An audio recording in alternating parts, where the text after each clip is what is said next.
Le Lord maire de Londres, Geoffrey Montevans, mène une délégation commerciale vers la Chine en vue de renforcer les liens commerciaux sino-britanniques. Sa visite fait suite au vote choquant britannique de sortie de l'Union européenne, ainsi qu'aux tensions sino-britanniques concernant une centrale nucléaire envisagée. Et bien que le rôle du Lord Mayor soit largement symbolique, les défis de la délégation de Montevans sont bien réels. Il existe un Lord Mayor au cœur financier de Londres depuis la fin du XIIe siècle. Dick Whittington fut le plus célèbre des 688 individus ayant détenu le titre. L'homme aujourd'hui résidant à la Mansion House est Geoffrey Montevans. Et ce voyage a lieu alors que le Royaume-Uni dit au revoir à l'Union européenne, le bloc d'échanges commerciaux le plus riche du monde.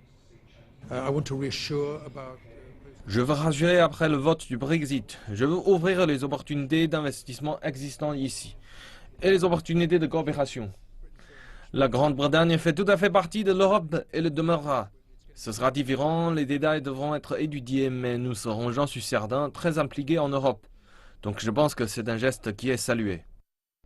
Les analystes de la City de Londres sont optimistes comme le Lord Mayor et estiment que la plupart des firmes multinationales continueront à être doublement listées à Londres et à New York et la capitale britannique va retenir sa couronne financière européenne d'après Brexit. Une évaluation compliquée par le fait que la première ministre britannique Theresa May doit encore dévoiler quel sera le nouveau partenariat de la Grande-Bretagne avec l'Union européenne. Hinkley Point, un projet de réacteur nucléaire de 25 milliards de dollars dans l'ouest du pays, est un autre défi pour la délégation commerciale du Lord Mayor en Chine. Le Premier ministre a tandis que la Chine détenant 30% dans le projet a la volonté d'aller de l'avant, tout comme le Lord Mayor.